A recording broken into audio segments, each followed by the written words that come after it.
Yes. No. Oh, okay. No, yes, maybe so. Well, what do you know? We're live. We did Oh it. God damn it! Not again. We pressed it. Not again. Not again. That's right, everyone. We're live. That's again. We're live. Deal with it. Hello, audience. I'd like to tell you that I'm sorry. We're live. I'm sorry for your loss. Oh Christ! I think that's how we can differentiate our content from everyone else on YouTube. We're apologetic that we're creating it. I'm sorry you watched this, everyone. Oh shit. Well, Okay. welcome back to Backlog BS, the bonus bullshit stage. Yes. Yes. Isn't it just? What you guys brought some stuff. I haven't done Maybe. fucking anything this week except deal with the shitty comments again. Yeah, so. Tucker has just been in the comment section all week. Well, for me, a quick wrap up of the week that was, I would describe it as work. I just worked all the time. I just drove to work. It's a half-hour drive to work and a half-hour drive home, and then I work, in between driving there and home, and that's it. Because it's Christmas. It's the busiest season of the year for advertising, which is sort of my job. It's the most wonderful time of the year, some might say. Read, oh my God. Well, especially in that... Abby has joined us in the chat already. Yo. Top of the clock, Abby's here. Hello. Top of the clock to you, Abby. Top of the clock to you. Isn't that what No. Markiplier says? Yeah, Markiplier says top of the clock to you, Abby. You're thinking of PewDiePie. PewDiePie says that. I get them mixed up. Yeah. Tucker is an idiot. We all know this. Ha ha ha. And he's Swedish, so he sounds like Swedish chef. Oh top of the clock. God. No, that's yeah. Fucking Swedish chef does not mumble coherent sentences. No, absolutely not. It's more like pretty girl. Yeah, like that. In case you haven't noticed, this is sort of a laid back, sort of a unprofessional. If we've ever been professional, this is not the time. Yeah, this is not it, boys. Yeah. As I said, I've been working a lot. I'm not even paying attention. Which means that I got up yesterday morning at 4 a.m. to be at work at 5 to turn the radios on, to click the switch, which is actually calling a phone number and punching in a bunch of digits on the phone to get it to turn on. Turning on the radios, playing the crackpot things that my boss wants me to play, and then it takes a while. It takes a while because you have to break into everyone's cars and turn on their radios. Takes a while. Yeah, same way confused. That's why he's got to get up early. Yep. And then today is a little later. I only had to get up at 5 a.m. today. Oh, wow. Thank God. Phew. Easy street. Easy street. Luckily, though, I can go to bed really early tonight and sleep until like noon tomorrow or something. I don't have to be in until late. Nice. Reasonable. So I'm like destroyed mentally, I've been thrashed by the job. Yes.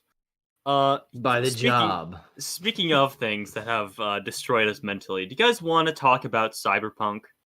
Sure, let's do it. We said we everything in our planning. This week has been a week of being destroyed mentally by Cyberpunk 2077.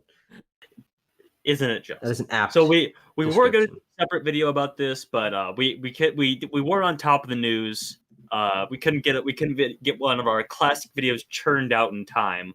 So we're just going to talk about it here. Yep.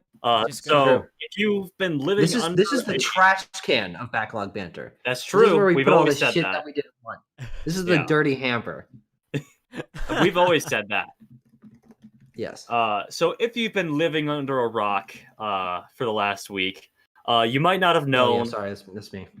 Oh yeah, you might not have known a virtual rock. Some might say a post-capitalist cyberpunk rock.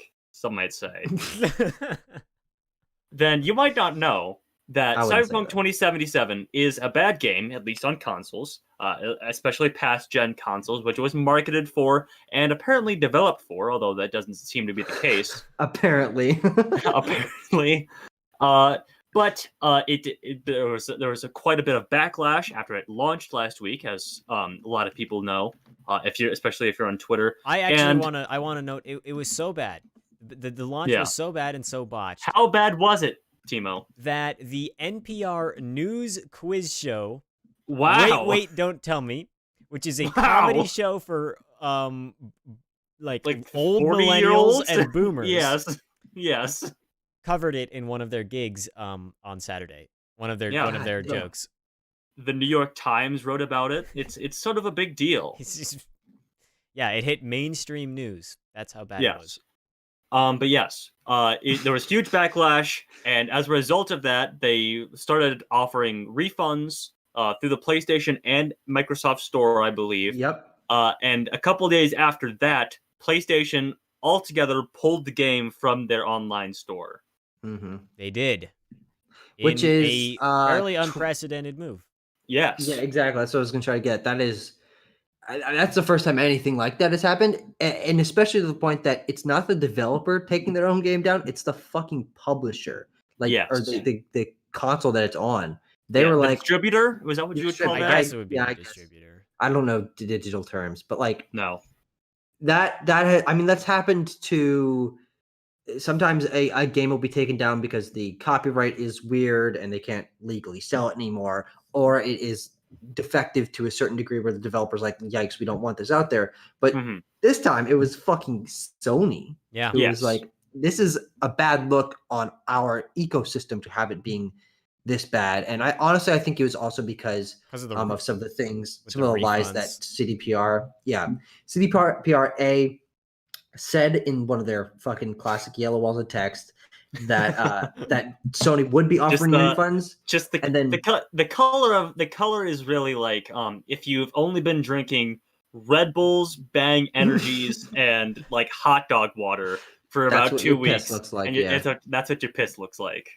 Yeah, but they said that Sony and Microsoft would be allowing refunds, which was not true. They had not contacted either of those companies. So both companies, when contacted, true?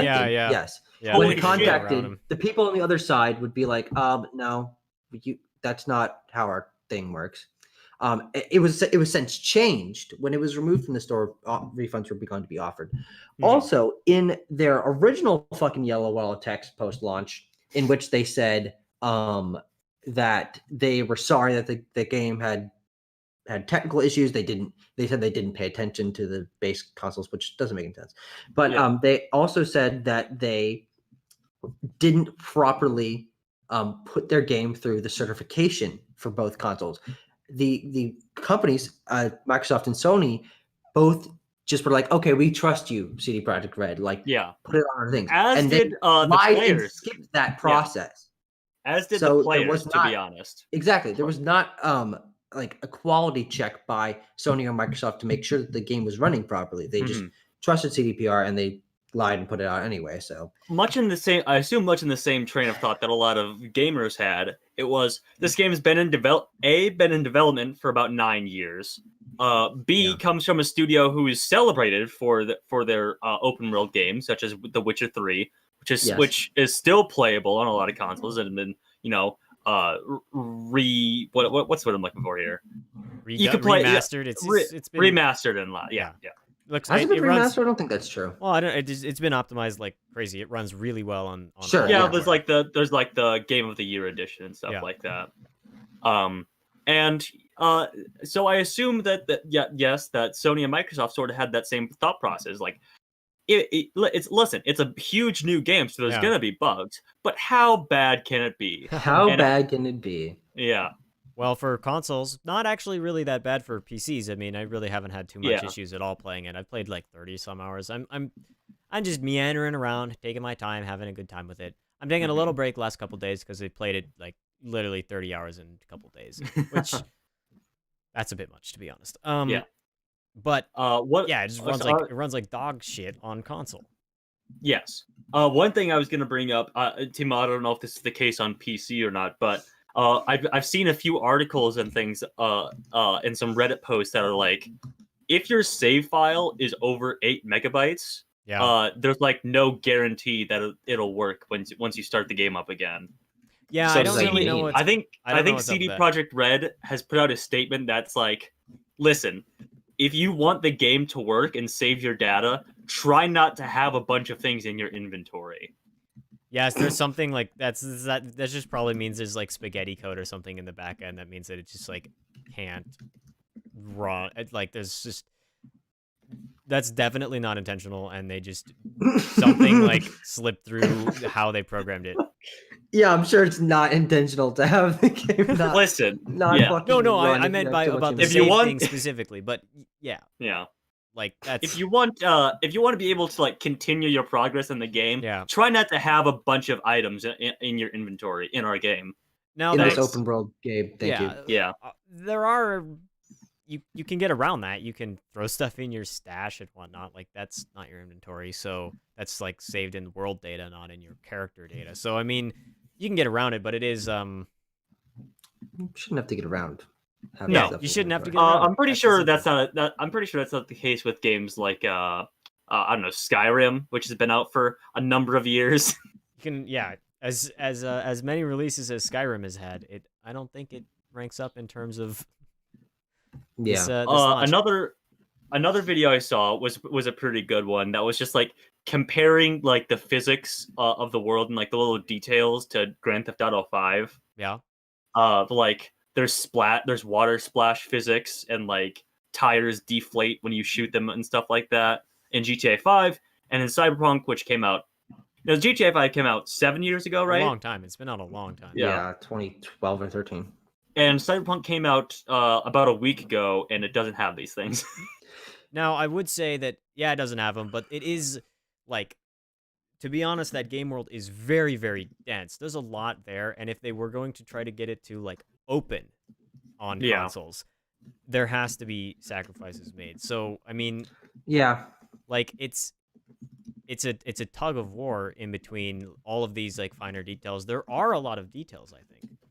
In the game, especially, like walking around, I've found pleasure walking around, exploring, just, looking at stuff and seeing it. And I think there's a lot of low res details in the game. Well, not for me. They're very high res. Oh, yeah. They look really good. Fair. This game is damn beautiful on my computer. So, that's nice. Especially I turn on ray tracing and it just like, it looks very, very good. For me, but quick I question know that for that's one team completely different than what you experienced. So, so I was talking to one individual that Timo and I both know about Cyberpunk, by the name of Dawson Mason. Yes, who has not played the game yet. Yeah. He said that his computer isn't powerful enough to run it, and that he's waiting for the PS5 version. That's very now. There's a lot of things. There's a lot of things there that are fishy. Dawson is an incredibly wealthy individual, and he probably has the most powerful computer of anyone I know. Well, so from years ago, true, but he certainly upgraded it since then. I'm pretty sure. But I don't know. I just find it interesting. Like people are so on the edge about the performance that some people, even with PCs, are wondering if it'll work. Well, everyone that I know that's played it kind of a moron, on PC has the people who have really tried to get the most performance out of it have actually gotten. I get solid 60 frames a second while I play, even though I don't have a great CPU. The graphics card carries a lot of that weight, and I know some guys that have managed to get it to a very stable frame rate, maybe not 60, but like 45, 50 frames a second stable. Like it never drops below that. And they're like, you know what? I'm enjoying the game enough to play it at that speed or whatever. Sure. So at a certain point, it's for a lot of PC players, it actually is pretty low threshold. You don't need a crazy powerful computer to get it to run. Yeah. And just, I don't know, by the virtue of how it's programmed or how they ported it to consoles or whatever, the bugs are just way less prevalent on PC. There's just far fewer. I mean, I've never had any of like the sticking out, your junk popping out of your clothes or like T-posing while you drive a car or like any of that. Not even any of the floating stuff that, we talked about in our first impression. I don't have any of that either. So I don't know what's up with it. I mean, we can talk. I actually, Tanner, we were talking about news earlier. I read a piece by Avram really doesn't like this journalist, but I think Jason Schreier does a very good job in doing journalism where other people aren't.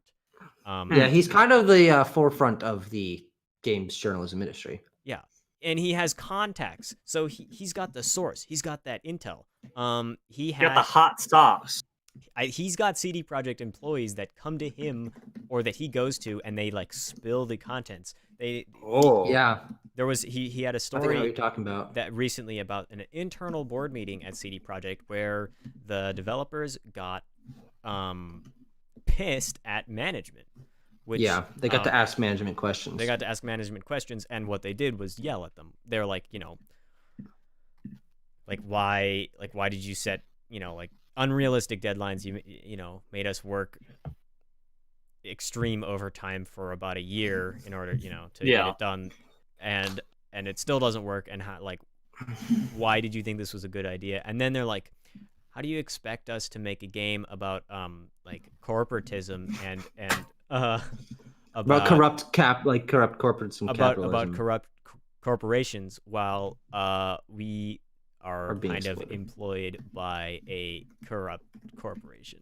Yeah, it's funny juxtaposition there. Yes. And which was actually, remember, in our when we did a little BLB episode, I talked about, I was like, I wonder how the game will deal with they dealt with it they were so smart. They dealt with it in a meta way. Yeah, it is very meta. They couldn't program it into the story, so they programmed it into real life.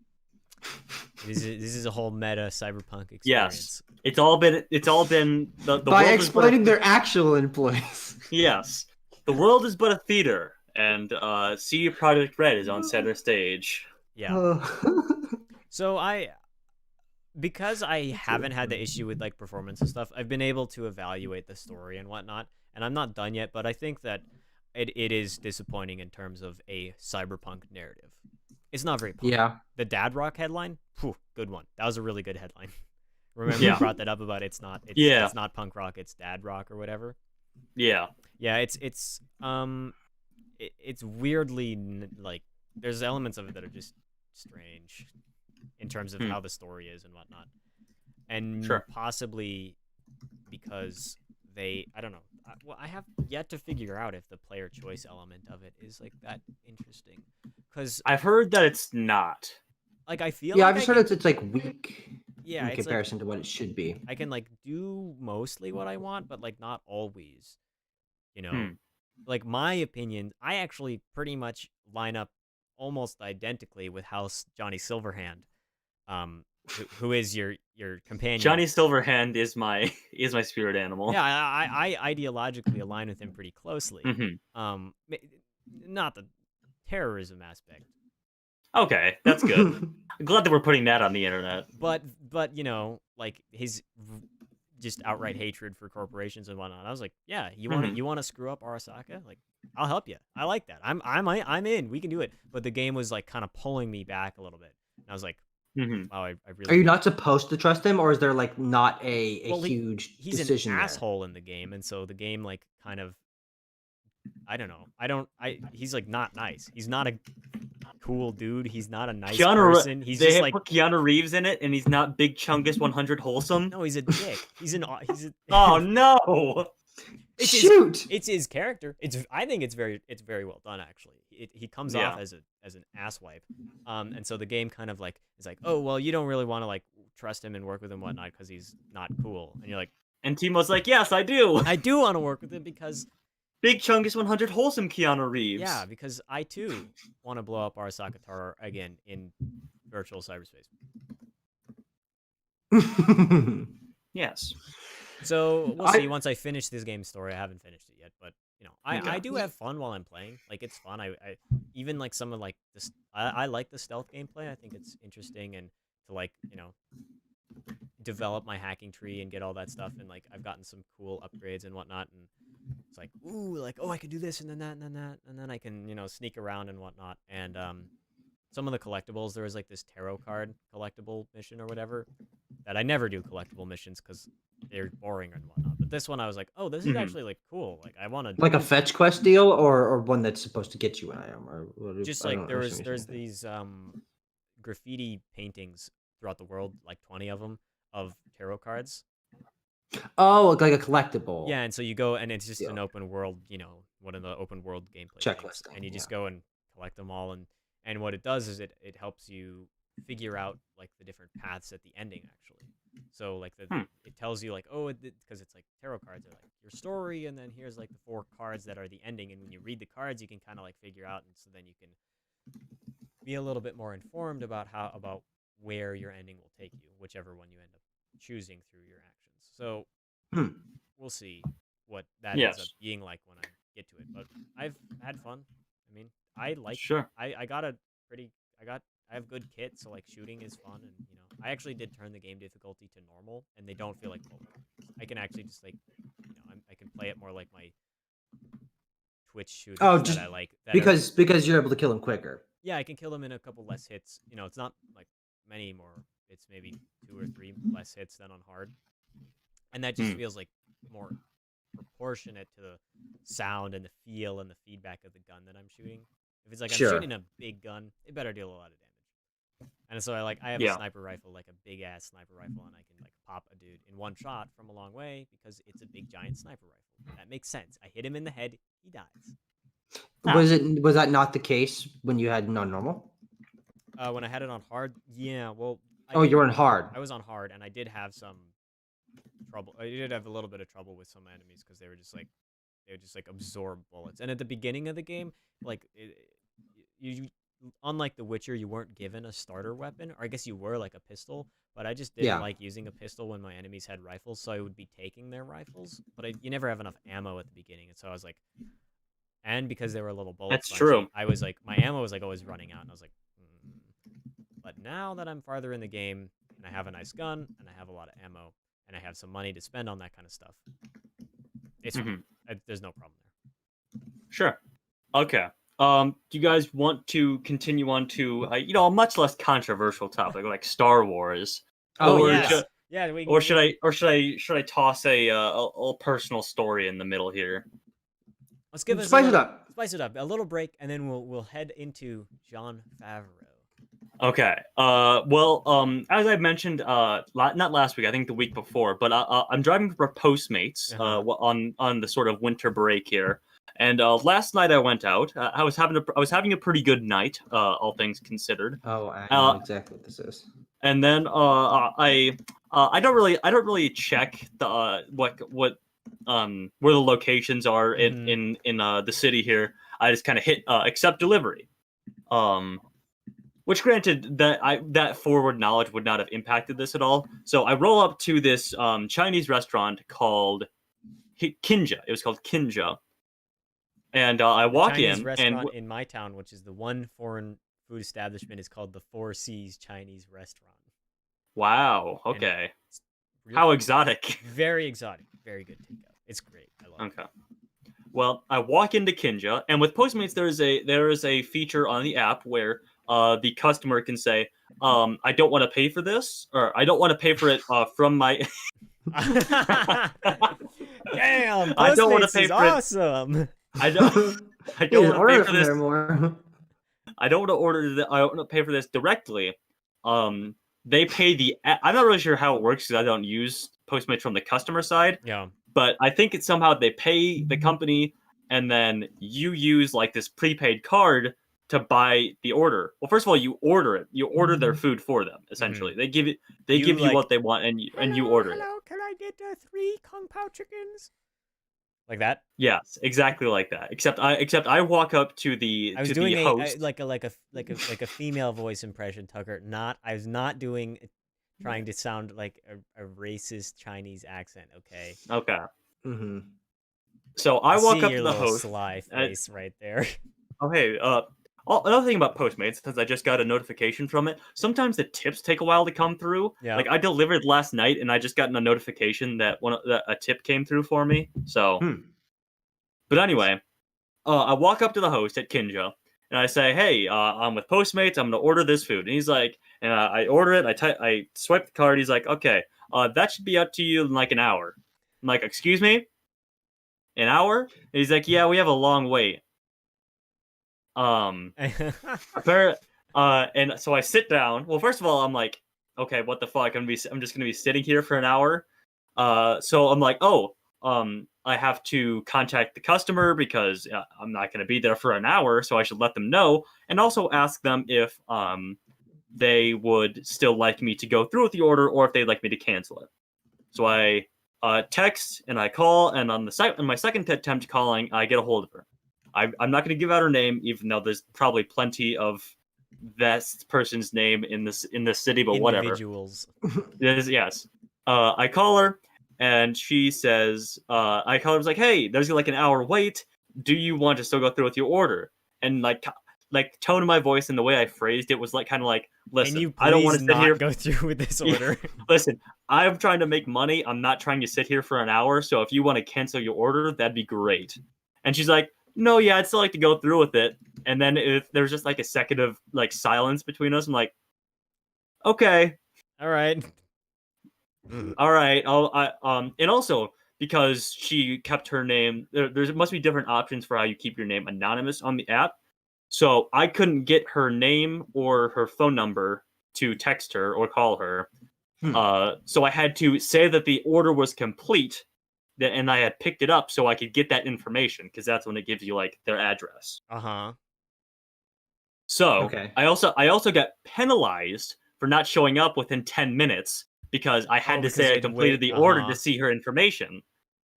So I got penalized. But you for maybe that. would have even gotten penalized because you would have had to just waited an hour until you click the button to pick up or whatever. Yeah. So yeah. All things considered, the host there was pretty cool. He's like, because there was a few other delivery people that are trying to pick up food. Apparently, there was only 2 people working in the kitchen that night. Oh. And yeah, it was all takeout orders were a fucking mess. And he was pretty chill. The host there, he's like, listen, you can go sit in your car. I'll bring it out to you. I'm like, all right, awesome. So you sit in your car and just like chilled. Yeah, I listened to some podcasts like I often do while I'm driving around. So nice. Well, I want to know what podcast you're listening to. What podcast? I'm listening to this one called Finding Drago, which I could go into a whole other thing about. I have never heard of it because I honestly the only podcast I listen to in the car is our own, and that's for a like mixing, editing. What do I need to fix about the next episode? Sure. Okay. Finding Drago is a podcast done by these 2 guys, and they got funding from the Australian government. And it's because a couple years ago they did a movie podcast like we do. Yeah. Oh my god. Whoa. Oh my god. It's the stepping stone. And they covered Rocky 4. Yeah. Which is the one where Rocky fights Ivan Drago, and it's sort of like this allegory for the Cold War. Yeah. And while doing research for this, one of them found this book called Drago: On Mountains We Stand. It's a very strange book. First of all, there's like 64 chapters in it, but the book's only like that thick. So like each page is like a chapter. There are pages that, as they stated on the podcast, there are pages that have multiple chapters on them. And there's one chapter that's just someone else's poem. Is it credited? I think so. It must be. Okay. It must be. Tucker, what are you doing there? And Tucker's not paying attention at all, Tanner. No, I'm working on something else this whole time. Unrelated. Okay. I'm listening. I'm paying attention. Okay. Well, okay. You basically, gotta be attentive to our brother here.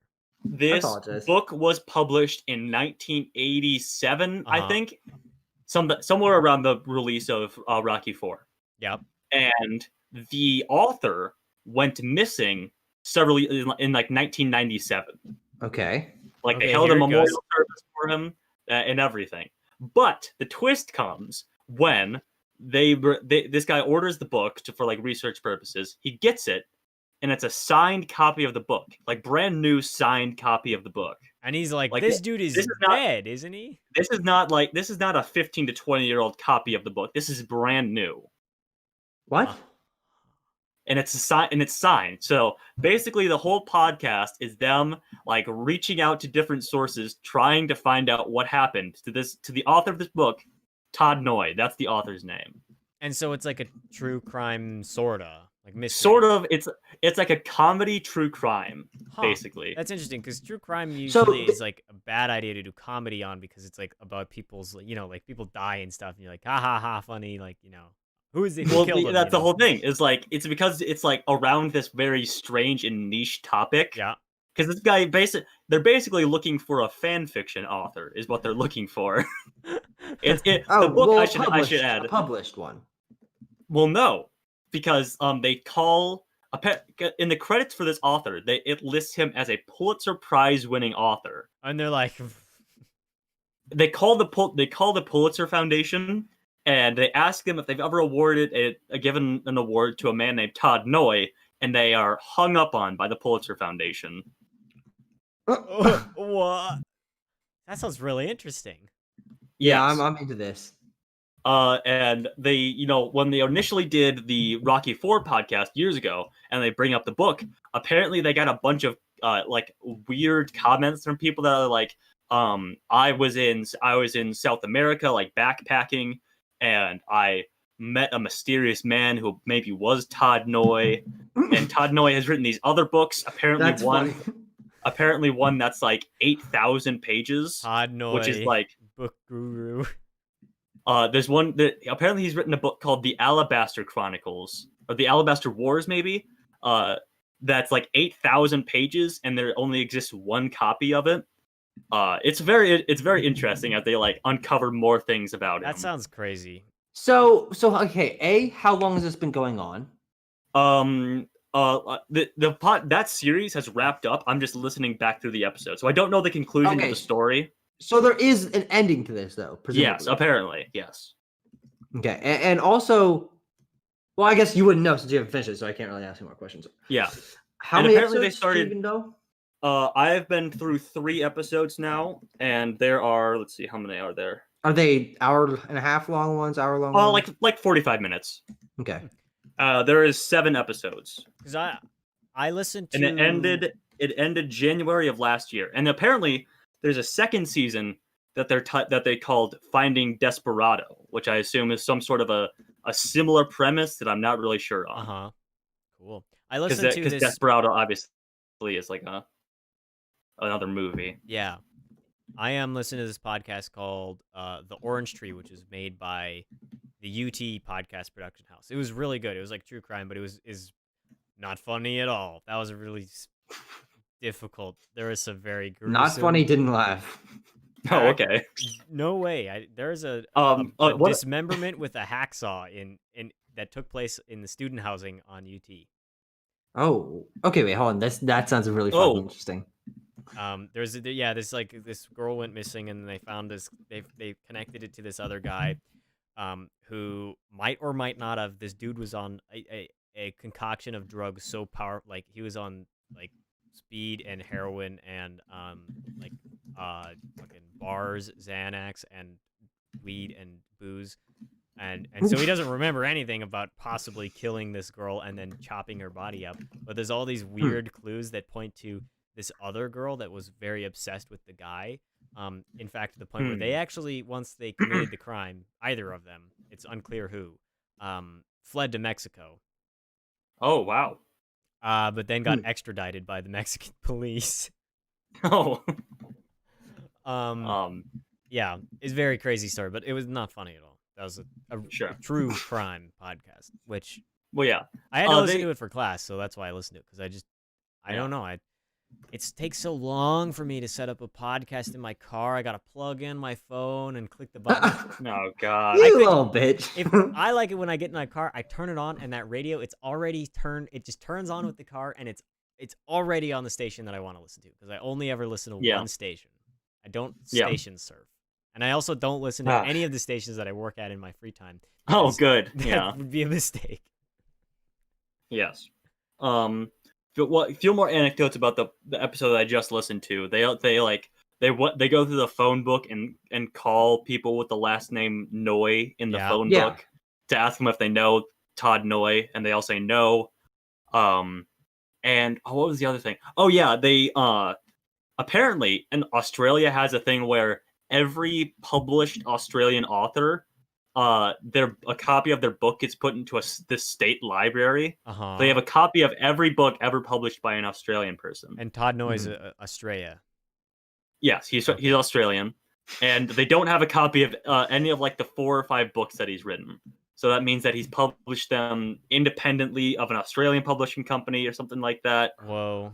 But it was really funny because these guys get funding from the government, and it's sort of like it is, like I said, a comedy true crime podcast. So he actually wore a wire into interview the people at the state library without them knowing. Okay.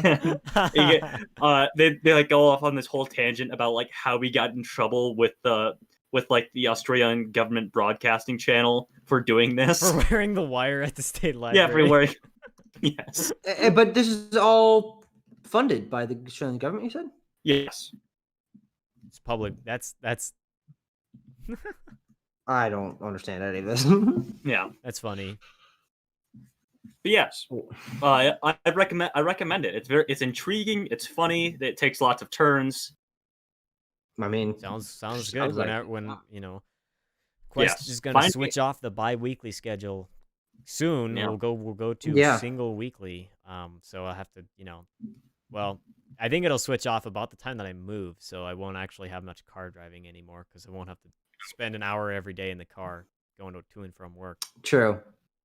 I mean, I just listened to our own episodes. I've actually been doing this recently. I started taking about 2-hour walk every day in the hills of our neighborhood in Lost Creek. And I've been listening to. I always listen to podcasts. I'm constantly listening to podcasts all the time. I don't listen to anything that's like story based though. It's all video game and movie stuff. Just so I'm like still absorbing content based on the things that I enjoy. So I always feel like I'm getting somewhere. But I've also been listening to our podcast, and it's been interesting to go back and hear us react to things or say things that we're going to be talking about, but then we never do. Like it's funny. It's if I can give one more shout out to another podcast that I listen to, another interesting one. There's one called Reply All, and it sort of covers like internet based niche stories. One of my favorite episodes is they cover they do election coverage of a Los Angeles high school student body election that had a voter fraud scandal happen. What? It's very interesting. That's okay. Crazy. Yes. Well, I think we got to hit up this little Star Wars topic. True. Oh yeah. Before we wrap it up for today. Okay. I'll try to keep it. I'll try to keep it short. We've had Tanner on the stick a while this afternoon. That's fine. No, nothing against that. Yes. I hate him, but Yeah. That's fair. But you know what I hate, ladies and gentlemen? What do you hate, Tanner? It's The Rise of Skywalker. Okay. We've never really had a discussion about this on this channel. True. And Tucker likes the Rise of Skywalker, and to each their own. And Abram doesn't like the Rise of Skywalker, same as me. But what really spurred this conversation about Star Wars on Twitter again was the finale of The Mandalorian, which I watched a little late. So I did get the. First of all, hang on. Spoilers for The Mandalorian, by the way, if there's anyone watching. Yeah, I think. Well, it's good. It's the end of the episode. Cares about The you Mandalorian. got the most of what we were talking about. So if you're spoiler prone, which I'm not, spoil me. Yeah, I don't care. Okay. I think I already know. All right. Spoilers for the season 2 finale of Mandalorian, but Luke Skywalker shows up. Yeah. At the end. Bad CGI. Snore. Yeah. And they didn't he shows even up. cast Mark sort of has... Tanner's internet is really taking a dive right now. They have this. Yeah, I know, it's very bad. Well, whatever. Boy. Okay, I think you're back. Are we back? I don't okay. Well, just fight through it. Just punch through. Just your voice is fine. We can hear you. We can hear you. I'm not going to stop talking at all. Okay. So they give Luke Skywalker this sort of Darth Vader hallway sequence, like at the end of Rogue One, and everyone's like, "Oh my God, cinematic parallels in Rogue One, like father, like son. Oh my god, it's so great. When in fact, it doesn't add anything to its character. The Rogue One thing was kind of cool because we got to see Darth Vader be this like big menacing villain, which we really didn't get in the original trilogy because budgetary constrictions and things like that. So we really got to see him in action on the big screen. It would have been more effective if Darth Vader was the villain of Rogue One, which he wasn't. But anyway, it was cool. But the fact that people are praising this Mandalorian finale because they did the same thing with Luke Skywalker when it doesn't work as well in the slightest, because like it worked because Darth Vader's like this unstoppable force and he's like lost all of his humanity at this point. Mm-hmm. But Luke Skywalker, when he does the same thing, he's supposed to be a hero. He's just a dude, yeah. And people make the argument like, oh, this is him. He's like he's very cocky after the end of episode 6, which fair. But it really just brought up some old conversations about The Last Jedi versus The Rise of Skywalker, and which really draws a line in the Star Wars fandom between what do Star Wars fans want? Do they want to see their favorite characters do cool things in flashy new ways with a new paint job every once in a while? Or do they want to see the franchise evolve and change and grow and like comment upon the foundations on which it was built? People who don't like The Last Jedi tend to be on the side of, I want Star Wars to stay the same. I like my action figures and I want to play with them. People who like, people who don't like The Last Jedi. I think you got it right there. And people who say Ruin Johnson. Yeah. People who don't like The Rise of Skywalker seem to think the opposite. They like to see the franchise grow and change and comment upon the foundations on which it was built. I personally don't like. I'm not crazy about either of the films. I think The Last Jedi, does go out on its own and try to comment upon like how Luke Skywalker is fallible in his own right. He can be cowardly. He's not this like God amongst men hero. But it seems that with The Mandalorian, they are trying to repaint Luke as like the perfect hero again, and there's nothing wrong with him, and sort of erase all the work that Rian Johnson tried to do in The Last Jedi. I've seen some criticism of The Mandalorian in that it's like at this point it just is replaying fan service and not really giving anything new. Yeah. There is a post-credit scene at the end of the episode that sees Boba Fett return to Tatooine and like take the throne of Jabba's palace. And he's getting his own spin-off. He's getting his own spin-off series apparently called the Book of Boba Fett. Oh my god. The Book of Boba Fett, which is a strange title, and I don't like it. But yeah, no, I'm not a fan. With all the new Star Wars content coming out, it really seems. With all the new Star Wars content coming out, it really seems as though they're just giving you the characters you like, doing cool stuff, and not really trying to like change the conversation. You know what I want from Star Wars? I'll tell you what I want from. What do you want from Star Wars? I want. Oh shit! Okay. I want. Here we go. A family drama sitcom like Seinfeld to take place in a period of Star Wars universal lore. It goes back thousands of years. It's insanely huge timeline.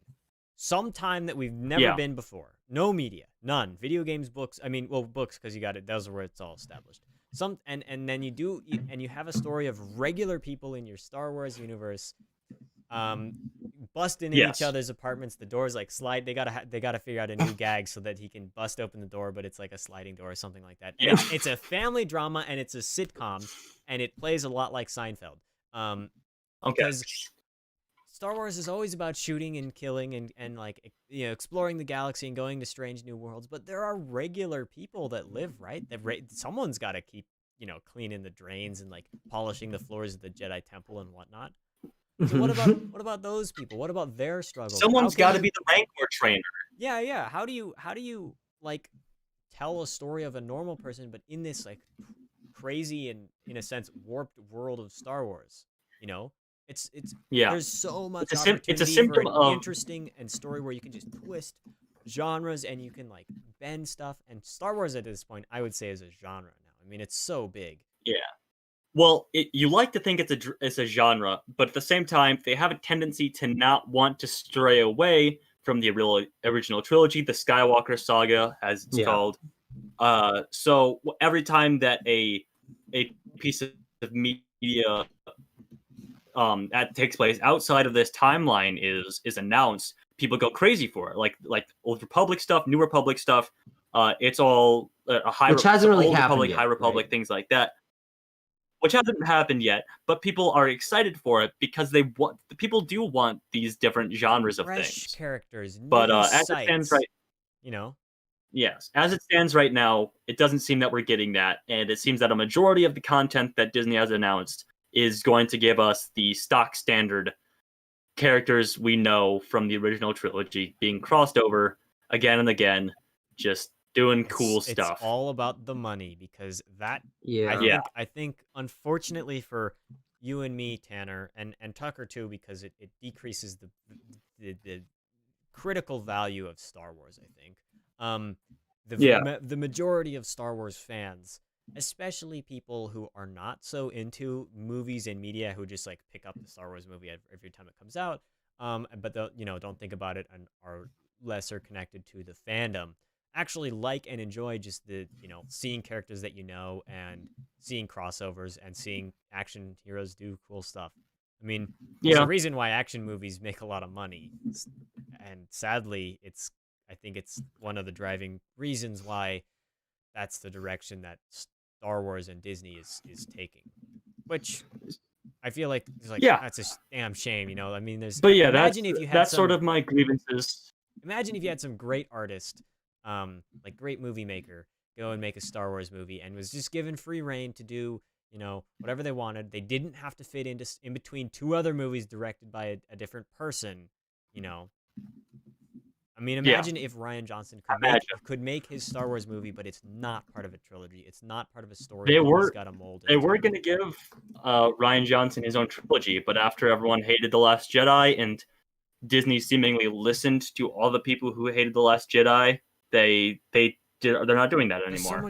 There's so much fucking misogyny in Star Wars fandom. It's just like such a toxic and hateful and bad place. I really don't. It's what's the scum and villainy quote for Mos Eisley Cantina? Yeah, it's pretty accurate. The worst hive, scum and villainy in the entire galaxy. Wretched hive of scum and villainy in the entire galaxy. Yeah. So just to give my quick closing thoughts on this, because I've stayed a little bit quiet for this discussion, I really do enjoy Rise of Skywalker. That doesn't mean I don't want new content, new characters, new eras, new genres from Star Wars. I want Star Wars to be bigger and better than it is, and not just flashy, action figure stuff. However, I have resigned myself to the fact that it isn't going to grow in the way that I want it to, in exploring new areas, at least at the moment. With The Mandalorian and stuff, I'm not very interested in. So because of that, Rise of Skywalker pleased me a lot, because it's exactly what I like about Star Wars, with the cool character moments and memorable action sequences and exploration or expansion of the lore and things like that. Rise of Skywalker did those very well. It's not what my ideal Star Wars movie. It's not a perfect movie, but I really find it to be a fun time, and why I saw it 3 times and still think it's one of my favorites.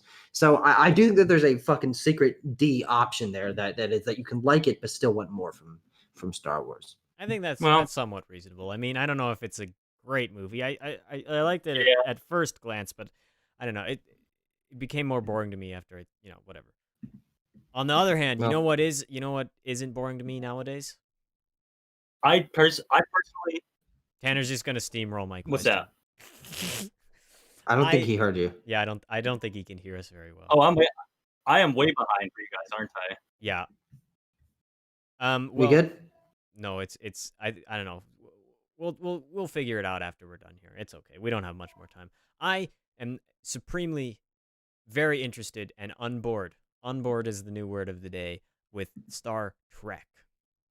Oh, that's right. I really like Star Trek a lot more than Star Wars. The more Star Trek I see, the more convinced I am that it's just a better sci-fi property, a better sci-fi series. It just uses sci-fi generic tropes so much better, and like actually provides what sci-fi is supposed to do: give commentary on our current situation. That's what you're supposed to do. You can't write sci-fi and like, I don't know. Every Star Wars gives me messages, or Star Trek, sorry, gives me messages, while Star Wars does not. Yeah. Especially Star Trek Next Generation. Such a good show. So good. There's so many great moments, dude. John DeLacy as Q, and he's like, all right, Jean-Luc Picard, screw you. You have to play chess with me or else I kill all humans. Wait, the guy's name is Jean-Luc Picard? Yeah, that's the captain of the Enterprise. That's his name. In Star Trek Next Generation. Is that not a parody of Godard? He's French. I mean, it very much could be. But he's also just a French dude. I've just only heard the name Picard. I haven't heard the first name Picard. So when I hear Jean-Luc Art, I'm like, wait a second. Movie brain go, what? Well, I also enjoyed Lower Decks a lot. That was a very good show. I'll enjoy your Lower Deck, baby. Thank you. Be here all week. Okay, son of a comedian. Thank you. Yeah. Well, I think they would just wrap it up for us this week. It's a little low key. I've woken up a little bit as we've gone on, but it's also gotten darker outside and started to snow. So, yippee-ki-yay, I guess. Thank you for joining us, for sticking around through our babbling or rambling, incoherent, spewing, a little technical difficulties in on some of us, but I hope it's not too horrible to view. Nothing we can do about it now, though, because we're done. All right. We'll be here next week. Same time, probably. Unfortunately. Will we have... I think we'll have an Abram by then, won't we? We will. He's coming home tomorrow night. He's coming home tomorrow night. You won't have a Tanner, though. So we'll be back. Oh, we'll that's be still true. in our Finally. three-man... Imagine how bad Tanner's internet is right now and make it 100 million times worse, and that's what it's going to be when he leaves. That's what I'm saving you from. Thank you. Yeah. I appreciate it. We appreciate it very much. Well, that's enough from me. Hmm. We'll be back next week. Until then, keep your fruit on the loop or something like that. I need... Just end it. Just shut it off. Cut! Damn it. Please.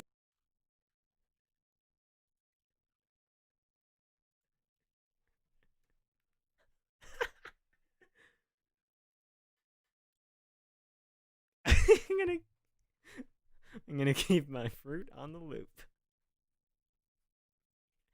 This is like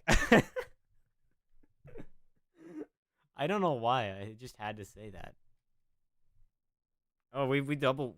Okay, there we go. Oh, we're all screwed up. I'm failing. There we go. I was just on the wrong end screen for a couple seconds. It's all right.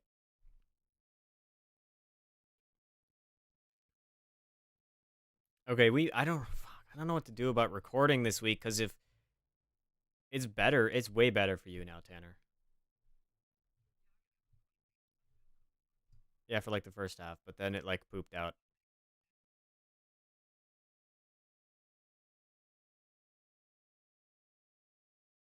It's also like an internet thing. Like your internet seems to be bottling or something.